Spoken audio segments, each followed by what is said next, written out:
పశ్చిమ గోదావరి జిల్లా నరసాపురం పట్టణంలోని రాష్ట్ర ప్రభుత్వం వారి ఆదేశముల ప్రకారం స్వర్ణ ఆంధ్ర స్వచ్ఛ ఆంధ్ర కార్యక్రమంలో భాగంగా ఈ రోజు పట్టణంలోని బస్టాండ్ నుంచి శివాలయం సెంటర్ కు ప్లాస్టిక్ నిర్మూలిద్దాం ఆంధ్ర రాష్ట్రాన్ని కాపాడుకుందాం అంటూ ర్యాలీ నిర్వహించారు।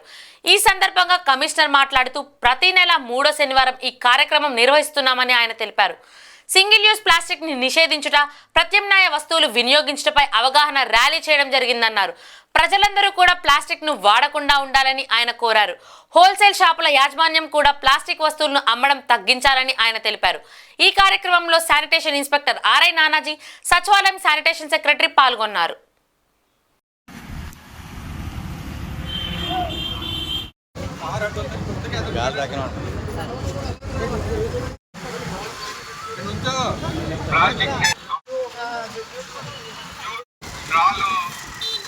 ప్లాస్టిక్ వస్తువులు పూర్తిగా నిషేధించడమైనది। ప్లాస్టిక్ గ్లాసులు నరసాపురం పురపాలక సంఘం నరసాపురం వ్యాపారస్తులకు ప్లాస్టిక్ వద్దు, కాటనీ ముద్దు, టీ హోటల్స్ మరియు హోటల్స్లో గాజు గ్లాసులనే వాడండి।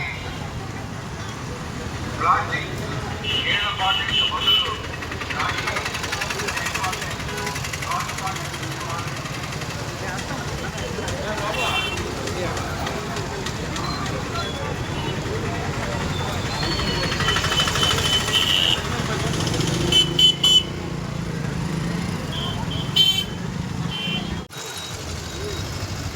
ప్లాస్టిక్ రహిత సమాజాన్ని నిర్మించుకుందాం। ఇట్లు కమిషనర్, నరసాపురం పురపాలక సంఘం నరసాపురం।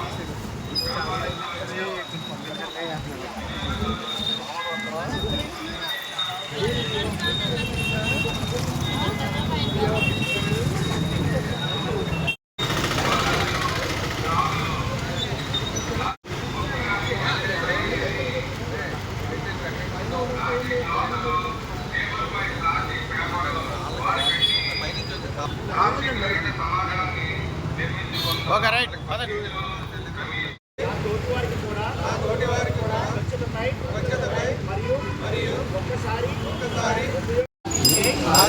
సంకల్పానికి కట్టుబడి ఉంటానని ఈ రోజు పరిశుభ్రత గురించి నేను వేసిన ఈ ముందడుగు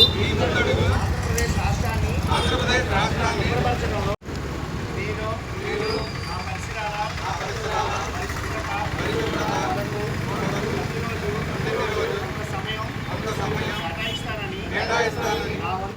స్వర్ణాంధ్ర స్వచ్ఛాంధ్ర మీద ప్రతి నెలలో 3వ శనివారం నాడు ఈ స్వర్ణాంధ్ర స్వచ్ఛాంధ్ర కార్యక్రమాలు నిర్వర్తిస్తున్నాం। ఈరోజు సింగిల్ యూజ్ ప్లాస్టిక్ మీద ఈ కార్యక్రమాన్ని చేపట్టాం కాబట్టి నరసాపురంలో ఉన్న ప్రజలందరూ కూడా ఈ విజ్ఞప్తి వినాలి। ప్లస్ పాయింట్ ఏంటంటే సింగిల్ యూజ్ ప్లాస్టిక్ అంటే ఏ రోజుకు ఆ రోజు వాడి పడేసే సింగిల్ యూజ్ ప్లాస్టిక్ వాడకూడదు। 120 పైన ఉన్న మైక్రాన్స్ వాడచ్చు కానీ 120 తక్కువ మైక్రాన్స్ వాడకూడదు।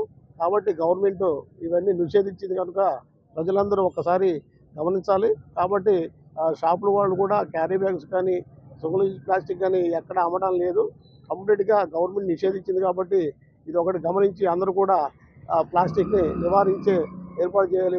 ప్రజలు కూడా ఈ క్యారీ బ్యాగ్స్ కొనకుండా అందరూ కూడా 120 పైన ఉన్న మైక్రాన్స్ ఉన్న క్యారీ బ్యాగ్స్ వరకు కొనాలి। తక్కువ ఉన్న క్యారీ బ్యాగ్స్ మీరు ఎవరు తీసుకోరాదని అందరికీ తెలియపరుస్తున్నాం ప్రజలందరికీ। అట్లాగనే ఏమైనా అమ్మినా కూడా వాళ్ళ మీద భారీ పెనాల్టీలు వేసే విషయాలు మాత్రం ఉన్నాయి। ఇక 2 రోజులు వాళ్ళకి ఫుల్ ఫైన్ అంటే మామూలుగా పెనాల్టీలు కూడా కడుతున్నాం। అయితే గవర్నమెంట్ ఇచ్చిన పెనాల్టీలు ఏంటంటే ఎవరైతే సింగిల్ యూజ్ ప్లాస్టిక్ని వినియోగిస్తారో వాళ్ళకి 25,000 కానించి 50,000 అట్లాగనే ₹1,00,000 కూడా పెనాల్టీలు విధించమని గవర్నమెంట్ వారు ఇస్తున్నారు। కాబట్టి ఇక నుంచి భారీ ఎత్తున కూడా పెనాల్టీలు వేసి ఇది పూర్తిగా నిషేధిస్తాం కాబట్టి అందరూ గమనించాలి।